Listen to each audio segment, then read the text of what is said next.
2, 1. And now we are, I think we're recording 266 episodes in, and I still haven't figured out when I'm recording yet. But I guess that just encompasses the nature of this podcast. But so I don't butcher anything. As well as, how about you introduce yourself? My name is Christy Wells. I am the co-founder and CEO of Safe House Project, which is one of the larger anti-trafficking organizations in the United States. And so obviously you're put in touch via Mitzi. Have you worked with her? What is the history of Safe House Project? Yeah, well, Mitzi Purdue is, whose husband was the founder of Purdue Chicken. Her father was the founder of Sheridan Hotels. She is a dear friend and is on the board of Safe House Project, which is how I know her and how this introduction came about. But Safe House Project came about really a couple of different ways. For my co-founder, or one of my co-founders, Brittany and I, it's almost been a little bit of a lifelong journey. Our organization was founded in about 2016. Originally, it was in response to an international need. There was a need to build a safe house in South Africa to protect girls who were, at that point, they thought they were at risk of sex trafficking. After we kind of brought a little bit more education there, they realized that they actually were being sex trafficked. So we jumped in, Brittany and I jumped in to help really raise funds for that safe house. So a friend of ours was leading that initiative. He was a hip hop artist, or is a hip hop artist, a legend. And they were doing an album. Actually, the hip hop artist had gone to South Africa and they were the ones who saw the need. They came back, they were doing an album to raise money for that safe house. Okay. Brittany, my co-founder, and I jumped in to help that. But as we were doing that, people kept saying, well, what are you gonna do domestically? And so we both had seen this issue internationally, and I'd seen it internationally, she'd seen it more domestically, but we still knew that we had to become students of the landscape. And so we spent about a year really investing in understanding what the domestic landscape was of sex trafficking, specifically child sex trafficking in America, what the need was, and what we as military spouses, our husbands are both senior officers in the Navy, so we are Navy pilots. So we wanted to understand what we as military spouses with corporate America backgrounds could do to effectively move the needle on this issue. And so as we were doing our research, we saw that at that point, DOJ was reporting that about 300,000 American kids are sex trafficked in the United States every single year. Jesus. 300. Heaven. Right. 300,000. I mean, you could fill 50 aircraft carriers with the number of kids that are trafficked. But then we realized that only 1% of them are ever identified or rescued. Victim identification is 1%. So that was a problem. But then we realized that without a safe place to go, once that 1% is rescued, 80% of them would end up back in traffickers' hands. Okay. And so you got 3,000 kids, let's say, being rescued or identified every year. We had 100 beds in restorative care homes across America. That's it, which meant we were losing 2,900 of those kiddos back into traffickers' hands because they weren't provided the proper healing and restoration that they needed. And so when Safe House Project began, it was to address really two sides of this issue. Unfortunately, we realize all too clearly now, to address an epidemic, you have to attack both sides, the awareness and the prevention and the treatment.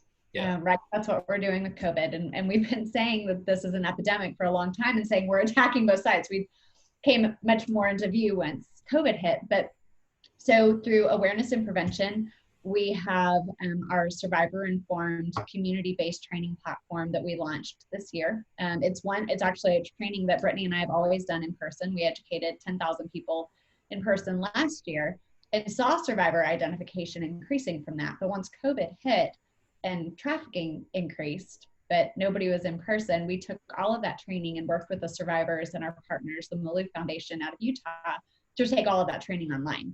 So we have a community-based training platform where it's survivor stories that we wrote. The survivors either gave us the stories and we translated them to a way that the public could digest. But it's less about the horrific things that happened to them. It's more about their intersection points with community members and what those signs and indicators were that were present in their stories. because if everybody is thinking that trafficking looks like somebody in shackles, that's an illegal immigrant, that's in a basement, they're missing the kids in their communities that are being trafficked. And so we wrote the training. It's all online at iamonwatch.org. So that's the first part of the issue, the awareness and the prevention.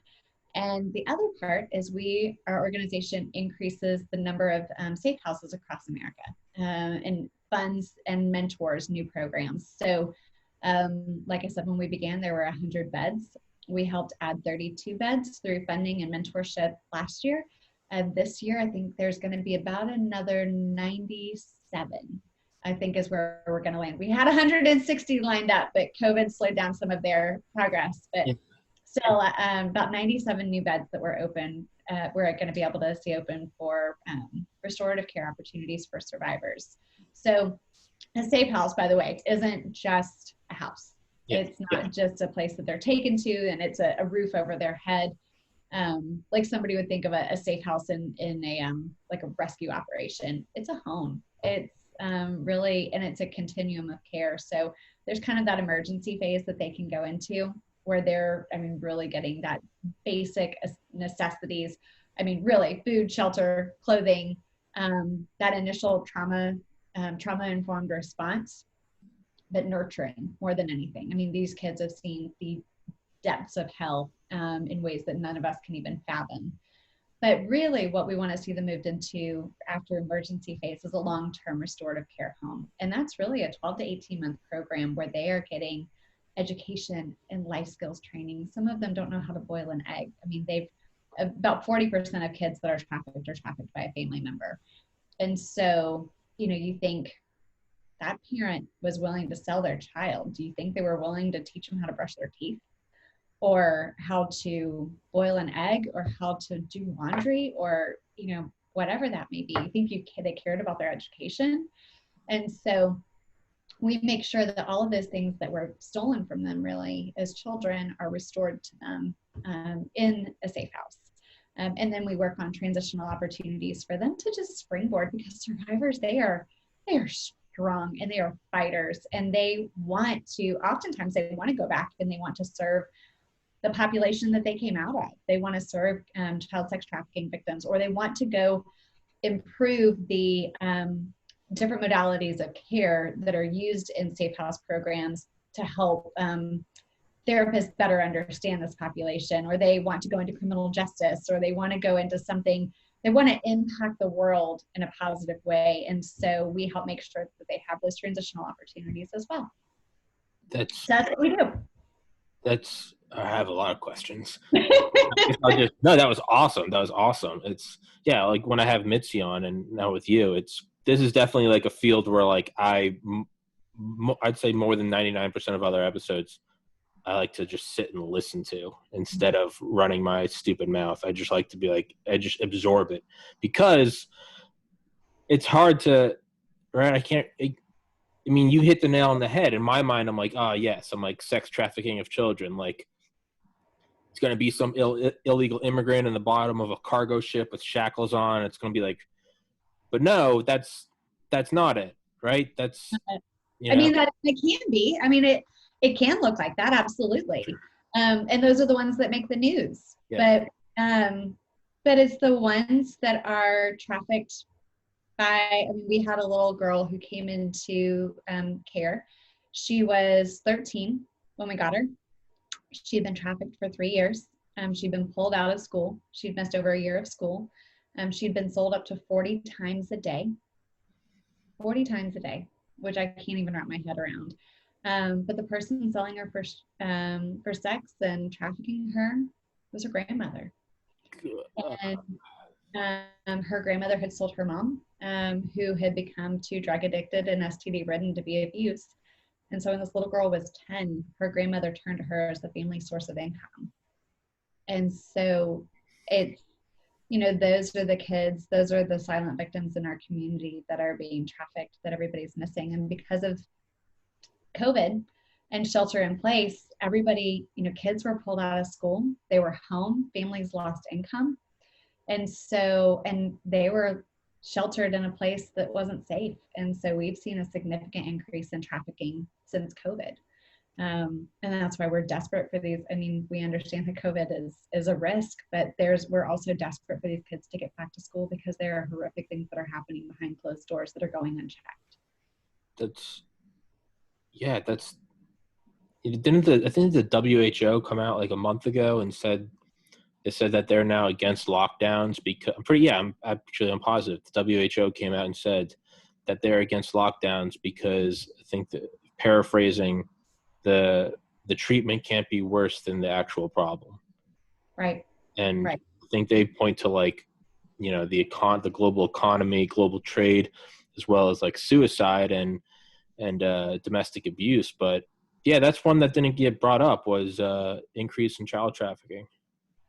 Right. Well, it's an illegal industry, and so it's hard to where you get the figures. Yeah. It's hard to peg down, but you can also correlate it to because right now the things that are reported are child sexual abuse, domestic violence, some of those things. So those are you're still seeing those reports, and so while people are having a hard time dialing in the numbers for trafficking, what we estimate based upon the numbers we've seen is about a 40% increase in trafficking since COVID or since shelter in place. Good. So how does this even happen then? Because Mitzi explained to me and I kind of wrapped my head around it, but I think it's still sort of that, that cognitive dissonance or, almost like shock when, a great white bites your arm off and you're just like, okay, arm's missing, but I'm going to go swim to the shore. And like survivors will say like, they didn't even really take it in. They're just like, arm is missing. Okay. I have to get milk and then I have to get a new arm. Like their brain just puts it away because they're like, get to shore, get away from the shark, and then you can freak out. Right. And I think I kind of did that when Mitzi explained to me how it happens is I was just like, okay, that happens. And my brain was like, no, it doesn't. Don't pay attention to it. But how does it happen? How does it happen? How does it happen? And it's not the bottom of a cargo ship outside of China or something. Like, how does it happen here in the US? And how does the Norman Rockwell painting turn into a child getting trafficked? Right. So I think the way to do this is for me to break it down into a few different subsets. So we'll talk about familial trafficking, guerrilla trafficking, boyfriending, and I'm writing these down so I remember which ones I'm going to come back to. Right. And then just general grooming. So familial trafficking. So this is something that for many of us has always existed as child sexual abuse. I mean, if we have seen it reported in the news, we miss it because it's very few people truly understand what sex trafficking is. So they, especially in the media, so they miss the areas to correlate those words. Right now, you'll see that a mom couldn't pay the rent and didn't know that she was given a free pass on rent because of COVID. So the mom sells her daughter to her landlord for sex to pay the rent. That is familial trafficking. We have a survivor we work with. She was, her dad was a firefighter. Her mom was a stay-at-home mom. Her uncle was a business owner and her aunt was on the school board. But every night she was scooped out of bed when she was starting at about 6 years old, as early as she can remember, scooped out of bed, taken next door to her uncle's business by him, where she was trafficked through the night, and then she was returned home, and she was sold. And there's another survivor and that happened from the ages of 12 to 13. I'm sorry, 12, no, not 12 to 13, 6 to 11. We have another survivor that when she was 12 years old, her dad took her as his wife and basically told her he wanted to give her the ultimate life experience. Dad took daughter as his wife. That's kind of the phrasing that he used. And, again, those are things that would look like child sexual abuse, except for the fact that he was turning around and selling her to his friends as well. So when sex trafficking is the commercial sexual exploitation of an individual through force or through fraud or through coercion. But if a child is used for commercial sex, then that could be prostitution or pornography, then it's considered trafficking. So anytime there is that commercial element or survival-based element, then it's considered sex trafficking. So a homeless child who is told that they will be given food or shelter, but they have to perform these sex acts, that's still sex trafficking. And there's a commercial exploitation or a need-based exploitation of that individual.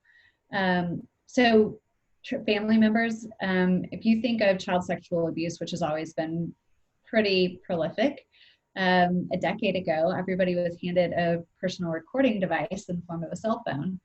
And all of these things that were happening behind closed doors were then getting recorded and distributed as child pornography.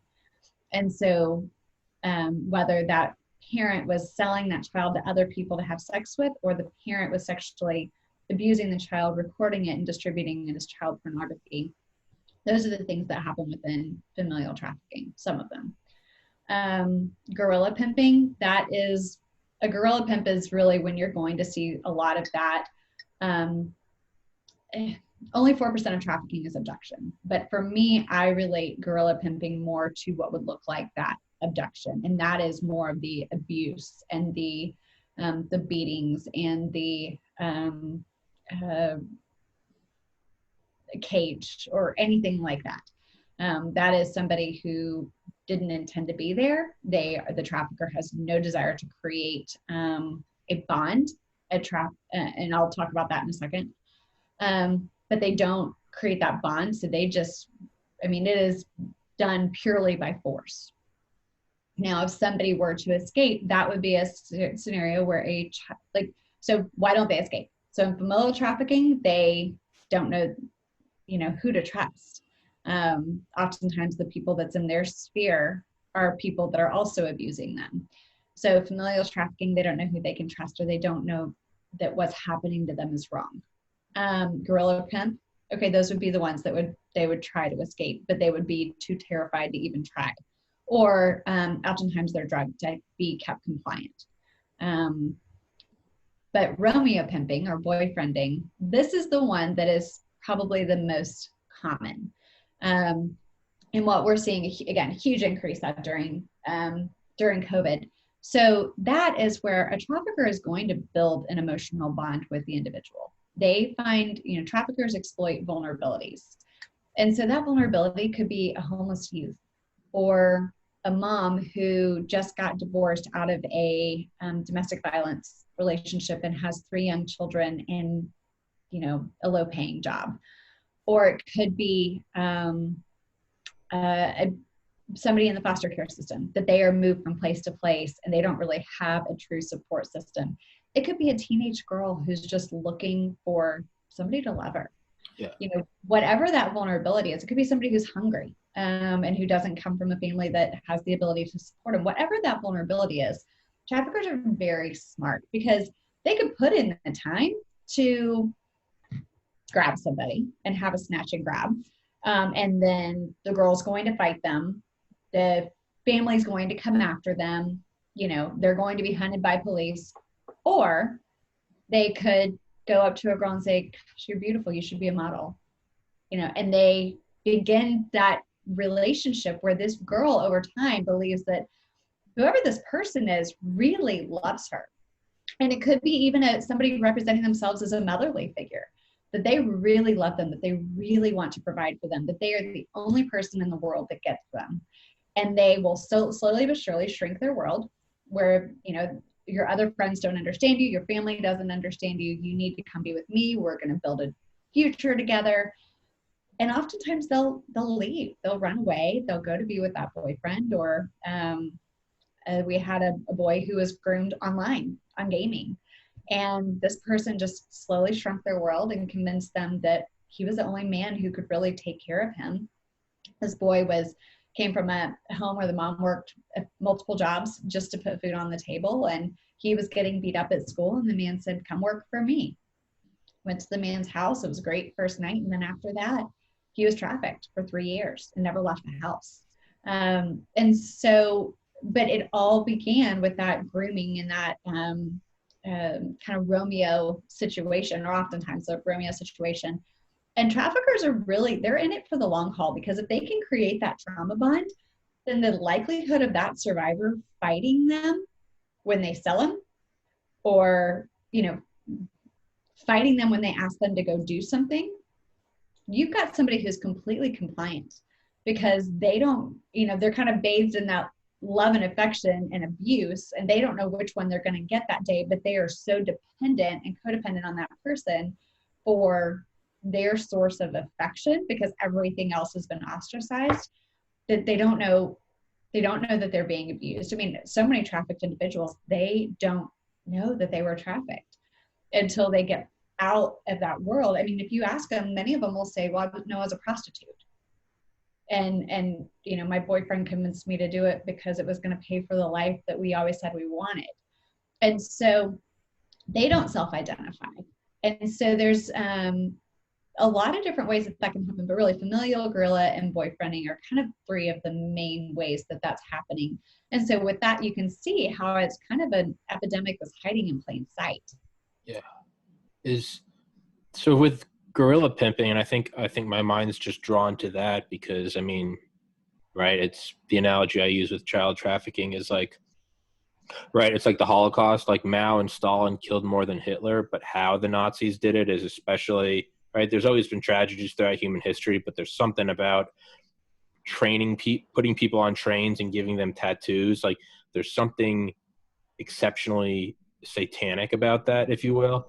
Mm-hmm. Of all of these, they're all horrible, but gorilla pimping, that seems, I don't know, part of me thinks that like Romeo pimping, that seems like a special kind of evil because it's like, right, and I'm using it as an analogy, but right, it's like the devil masquerading as everything you've ever wanted. Mm-hmm. Gorilla pimping, there's something that I think seems a little more worse because that really is just brute force, someone taking you, putting you in a cage. I mean, there's still that, I mean, all of those things still, the cage, the beatings, all of those pieces still play out in familial and in Romeo pimping. Yeah. It's just what the tactics are to get them into that are different. Once somebody is being trafficked, those are the stories that make your skin crawl, that make you, I mean, our team has developed, and Brittany and I have developed I don't want to say a thick skin, but our shock factor is definitely different than the normal person. But there are things that we hear that, you know, you can't unhear, you can't unsee. But once somebody is in that trafficking situation, that is when, you know, the worst of humanity comes out. Because the traffickers are awful, but the Johns and those who are buying them, it's easy to focus on the traffickers, but the Johns who are buying them are often people who have also become very desensitized, and their shock factor is much less than what it used to be. And some of that comes from, like, over time watching pornography that then, you know, escalates to hardcore pornography, and then pornography and watching it no longer satisfies them, and it then transfers over to needing to act on those things. And that's where ritualistic abuse, satanic ritualistic abuse, the beatings, the cages, the lighting them on fire, all of it. I mean, there was a raid done in I'll say it in an unnamed state. And in that raid, they found a list of, it was essentially a menu of options. And on that menu was the price to rape a child to death. Like, you have to understand that the people who are purchasing these children are not, you know, popping in for a quickie and done. Like, some of them are the purest of evil. And so, yes, the traffickers are evil. You get no argument from me on that. But they're providing a menu of options. It's the people who are willing to act on that, to take, like, oftentimes the focus is on the wrong spot. And I think that we also have to see really those harsher punishments for those who are willing to do that. Because I could walk out right now, I could chain my dog to the back of my car, drag him down the street, I could light him on fire, And my criminal punishment would be severe. Most states, you do that to a child, less. We literally have put a greater value on animals, legislative wise, than we have on children. I'm kind of at a loss for words. It makes sense. Tolerance, right? Kind of like your shock factor has to go down. It's like when I was shadowing doctors in college, it's one of the things the surgeons would say is like, you have to remove yourself. And at first glance, you'd be like, oh, what a heartless monster. But they're like, no, the only way you can operate on like your neighbor's child is because you're not like, oh my God, this is little Susie. They say you have to remove it to where you're an auto mechanic. You're like, we need to do this. We need to drop the pressure. We need to add here. Because of that, you're much more likely to succeed, which is a greater good, right? That temporary detachment for the greater good. But I hadn't thought about the inverse of that, right? You look at softcore porn, hardcore, or you start with a Vicodin, and then you go to an Oxycontin, and then you're shooting up fentanyl, and it goes higher and higher and higher and higher. All right, like I'm a wimp. I can't watch scary movies. So like what you may think is like a walk in the park, I will be like watching through. But like, I still can't watch scary movies, and I still can't watch anything to do with kids. You put it in a movie in front of me, I deal with it hard. Yeah, I can't do it. Versus some people I know that love them, they're like, oh, that's Exorcist. They're like, that's like that's like light stuff, and I'm like, no. But point being is gradual increase in what you need for your fix. Mm-hmm. And I'm in like a weird spot because like I don't want to go into it because part of me feels like subconsciously am I exploiting that because it's an interesting podcast topic, but then part of me is like genuinely horrified and I want to ask you. So I'm just going to ask you anyway. What do you mean like rape to death or light on fire or like a menu? Like that's because I've read about that before. Like right when the idea of Pizzagate happened. But you're saying that's actually a thing. And again, my mind is like, if it's not a thing, it's not real. None of that's real. Go back to watching TV. But that's real. Can you go into that? Like, if you don't want to, I completely get it. But like, what's the worst of the worst? Like, I think the more people that have the same uneasy feeling in my stomach that I do right now, the better. But that sounds like a terrible thing to say. Like, lighting on fire, satanic ritual abuse, rape to death. I mean, you don't need to go into it if you don't want to because those names right there do it. Yeah, I mean, I think that I think the thing to know when you talk about raping a child, and there was I don't want to talk too much about the case, but sure. Basically people would pay a man to do things to children they had the ability to watch. So they weren't the ones actually doing it, but they could tell him what they wanted them to do. And each one ended with him killing them. But the children on average, were about 2 years old. And so if you think about what that can do to the inside of a child's body, like the child who was raped 40 times a day, like as a woman, like I can tell you that would rip her body apart. Yeah. Well, I mean, anatomically, yeah. Right, anatomically. And it can create internal bleeding. It can create, a massive amount of issues. But then the survivors that have gone through this, that have lived, like people think, oh, you were freed. Thank God Almighty, you're free at last. You should be happy. Now you should be high-functioning normal adults. Yeah, bullshit. And I'm like, do you understand like the complex PTSD, like the things that can simulate or can cause post-traumatic stress disorder? Sure. Witnessing a murder, violent assault against you, abandonment. I can't even list the whole thing. But survivors have complex PTSD, meaning they have witnessed in those, I think it's 5 different things, all of them, or they've experienced all of them, and to a very high level. I mean, we have survivors who have had somebody murdered in front, another child murdered in front of them, and they were handcuffed to the body for 3 days as a child, as like a 7-year-old.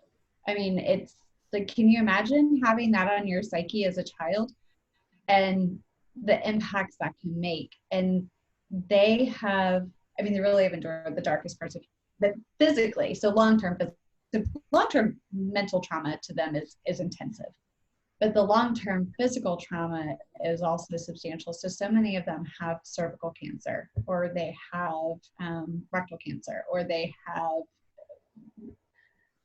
a litany of medical issues. So from my perspective, the best, setting somebody free, it's like when, the Emancipation Proclamation was made and the 13th Amendment signed and slavery was abolished. But there's some really great historical lessons on what happened to a lot of slaves once they were set free. They were born into slavery. And so they didn't, while their bodies might have been free, their minds weren't. And so learning to, like, even still the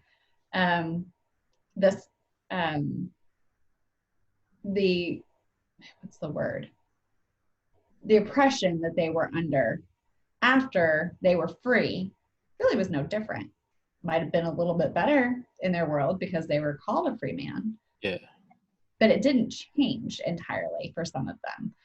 And so the best hope that we can give a survivor isn't to set them free. Everybody gets really excited when they see, 14 kids rescued in Ohio or whatever. And we work really closely with the marshals. And so we're working to get some of those kids that are being rescued in the raids that the marshals are doing placed. But their story doesn't end at rescue. And so the best hope that we can give survivors is to really make sure that they have the hope and the healing that they need beyond rescue. If you think about it this way. So when Vietnam era military was coming home, they were completely shamed. And so post 9/11, it was a different world. I mean, almost those same veterans were the ones that wanted to make sure that those who came out were celebrated. But now we're realizing even that's not enough, because celebrating a veteran once they come home doesn't heal the trauma that they've had. And so now there's greater emphasis placed on mental health of military service members, on services to make sure that they can get connected into their next job, things to make sure that they can bridge that gap into transition of a normal life, because we can't expect somebody to come back from combat tours in Iraq and then transition into a normal world. And while they've seen different types of trauma, they still have seen trauma and gone through trauma. And so for us, what we want to see is the survivors who really over time can not just be rescued, but really have the opportunity for restoration and then be celebrated. Somebody who survives the depths of hell needs to be as celebrated as somebody who survived breast cancer. Yeah. I mean, we have to celebrate the survivors. And I mean, oftentimes there's just such a stigma that's placed on them. And we, our organization, the best part of my job is that we get to walk alongside survivors. So while we help increase education or identification through education and build up the safe houses, what we didn't expect was, and we've got 120 different safe house partners across the United States that we work with at some level. So we didn't expect a lot of survivors to reach out to us and say, I need help. And I mean, they oftentimes weren't even identifying as a victim of human trafficking at the time, but they just said, I need help. And to get to walk alongside them, to place them into a safe house, to see their healing journey begin. And then for some of them, we're walking alongside them as they're transitioning, and they're ones that we hire as interns, or ones that we support, I mean, we've got probably 6 different survivors right now that Brittany and I feel like are daughters. That we fight for all of them, but some of them we've just got a really sweet bond with. And we want the survivor leaders to be empowered to be the voices that speak to this issue, because while I can sit here and talk about the depths of hell from an eloquent standpoint, they've lived it. How do these kids, when they get out, how do they not just turn into the most bitter, like, I would walk around just, I'd probably be angry at everyone. I'd be like, why the hell didn't you do something? Like, I was in that van, or I was in that suburban home. Like, it's not it's one thing if you're in like again, bottom of a freight ship off the coast. It's like, that's one thing. But I mean, if you were snagged from, Sunny Street Road, and, you were sold from van to van in the back of a Smoothie King, how do they not just, or do they just hold? I don't think I could like ever be friends with anyone. I would just be like, you're guilty of omission, right? And I would be guilty of omission, because here I am really only learning about this through you and Mitzi, but I'm 30 years old. It's like, well, what the hell did I do for 3 decades? So I would be someone that I would be mad at. Do they have that? Can they even trust anyone? I would be wrong to say that they don't. I think there absolutely are those that do, and rightfully so. I think what you find more than anything, though, is that they blame themselves. Yeah. Because we're told for so long that it was their fault. Yeah. And so they hold it in, and they live with, I mean, they are buried in guilt and shame, and those are the things that hold them captive, sometimes more than anything else. And so, yes, I mean, I think there is that, but more than that, I think what I find with the survivors is that they didn't understand it. They didn't see it. And I have to work to change that. That's why the training that we did, the iamonwatch.org, I'd love for you to take it. But that's why the survivors are coming out of the woodworks to help work on that, because we take, like I said, the story, we show the signs and indicators that were there. And then we do the kind of the industry expert breakdown of like, if you don't know what to look for, here's what you might have thought you saw. But if you did know, then here's what you could have seen. And so we address different types of trafficking. So we talk about familial trafficking, and that's Hope's story, the one that was trafficked from 6 to 11. We talk about sexing to sextortion, something that is really going up against an uncanny number of teens in America today. Grooming within the gaming console. We talk about escalation within the adult entertainment industry. We talk about the foster care system. And there's another one that I'm missing. But we go through some of these different scenarios, and the survivors are the ones that have helped us write it. I mean, we had 15 survivors just that we were working with on this first pass of On Watch that it felt like their chance to make a difference. It gave them back Hope, who is kind of our lead writer. She said, being part of this gave me back a voice, and it gave me back so many things that were taken away from me during my trafficking situation. And so they, Julie, who's another survivor we work with, she was the preschool, she was a preschool teacher. She had gotten out of a domestic violence marriage. She had 2 children, and a man who was another preschool parent befriended her when she was going through a divorce, spent 6 months grooming her family, making everybody believe that he was the best person in the world, and then flipped on her and started trafficking her. And he was a trucker, and so he used to take her, on trips on the weekend and all across the United States. But she, we were doing an interview with her recently on our podcast, and she says, I was seen by many, ignored by most, and saved by one. And the survivors know the power of getting education out there, because one person seeing them can make a difference. And since we've launched On Watch, we've gotten calls from, Brittany and I've gotten calls about 2 a week from kids, from people that we know, just the ones in our immediate circle, where we've got kids being identified.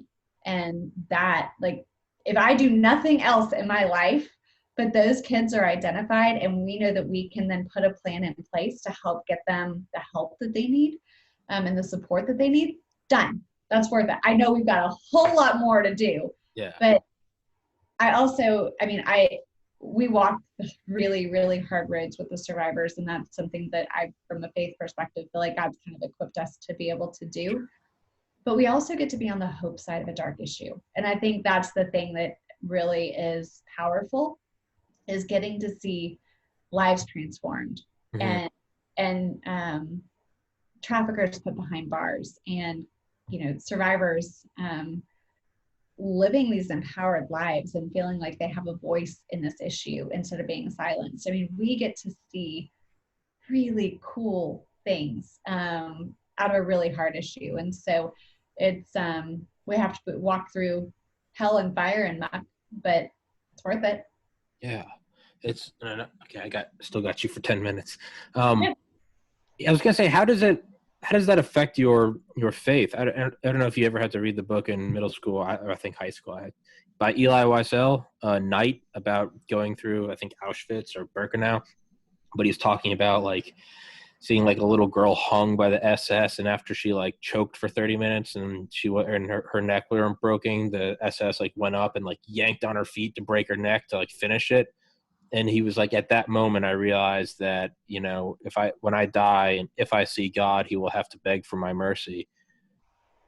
How does that affect your faith? Right. Because it definitely challenges mine, because it's hard to it's like one thing if you go through trials and tribulations. Like, I lost a sibling to suicide in 2014. Sucked, but I've become a stronger person for it, right? Bad shit happens, and you become stronger. But there seems to be some points where you look at something like that. Like, I can't remove my mind from what you said about like a menu of options, like raping to death, killing, lighting on fire.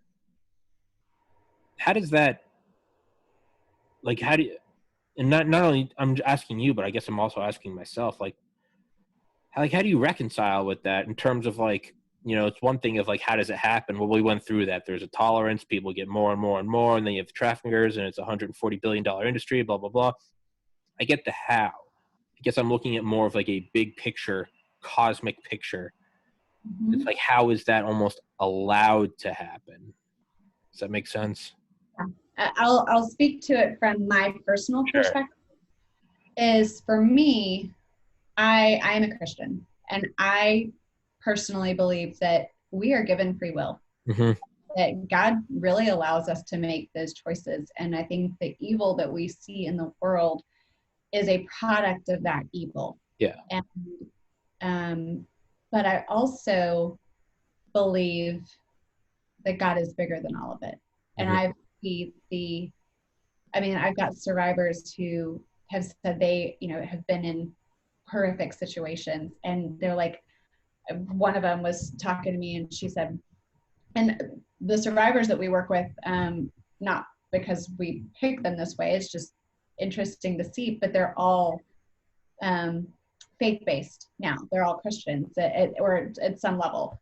And so they have said, I shouldn't have lived this one thing, but God got, like, this happened, this one thing happened, and I got out of it. And because I did, this is what happened. And there's the hope part of their story. And for them, that's where they find the forgiveness of others. I mean, to hear a trafficker say, or a survivor say, I forgive my trafficker, and I forgive the Johns, and I forget, like, you want to talk about something that makes you go, well, I was holding a grudge against somebody, but I don't think I have permission to do that anymore.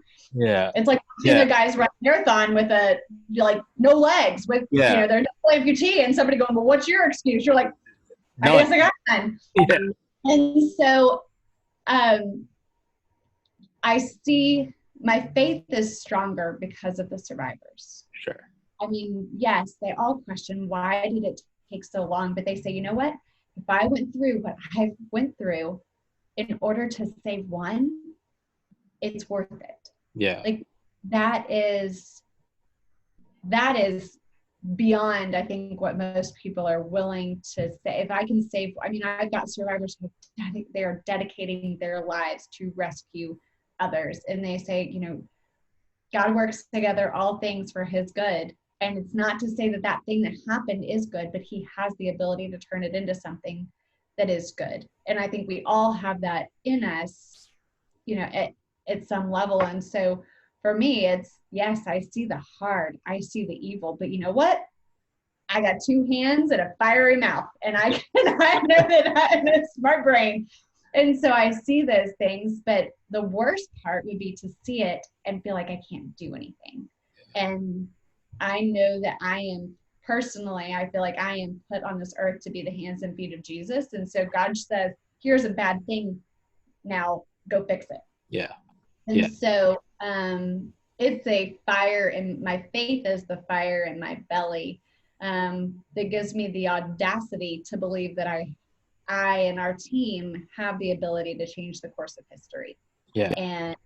And because if I see something and I don't have that hope, and I don't believe that there is a God who cares for them, and that there is a reason that they have dignity and value and worth as a human being and not as a commodity, like that value is placed on them for me because they're a child of God. And so if I didn't believe in a God that put value on them, then why would they be worth saving? And so for me, I believe that they have that value and that worth, and they're worth fighting for. Yeah. It almost kind of, I'm realizing as you said that, it almost kind of answers, my question almost kind of answers itself, right? If these real world demons can bring people to the depths of hell on earth, well, that existence must then imply angels in heaven. Right? You can't have black without white. You can't have up without down. Right now I have a sweatshirt on because I'm cold. Well, I can't be cold without the knowledge of hot, right? So it's the implication of the other. It's that base system of duality. Yeah, that makes sense, right? This is all happening. Why is this happening?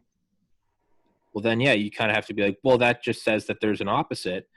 And yeah, you kind of have to have that, like, I mean, to walk up against that industry, right? You kind of got to have some, like, divine, I guess. I got to know that I have a big gun behind me, exactly. Because my guns aren't big enough. Exactly. You got to have, yeah. I mean, like truly like the wrath of God, right? Walk into those literal and metaphorical, like, caves of, like, fire and brimstone. It's like, you're not walking in there because you're like, all right, I got an attack plan. It's like, you got to walk in there being like I'm walking into the jaws of evil, and it will probably kill me, but, like, you know, this is nothing. Like, this is temporary, and I'm here, and I'm an instrument. So let's do it. Let's put our game face on, rally hat, and let's go do this thing, right? And instill fear in them. Right. And I think the other thing that for me as an individual, not speaking a Safe House Project, but as an individual, I see God moving in the hearts of individuals. Sure. and not, I mean, people from across the world, across the United States, all kinds of different paths. And we'll sit there and go, gosh, we really need somebody to do this. And this is actually a really fun game we play. I really need somebody to do this. And then 2 days later, the person shows up and they're like, God just really put it on my heart that I needed to reach out to you guys. And this is the service I do. And we've never done a job application or anything like that, because we say, gosh, wouldn't it be great if we had this? And then this person with this incredible experience shows up. But we see that within the industry. We see all of these anti-trafficking organizations that are coming together, and we all have had this kind of similar vision but operated in different spheres. And, you know, there's a bunch of us that have started talking that have this national vision for expanding capacity. Yeah.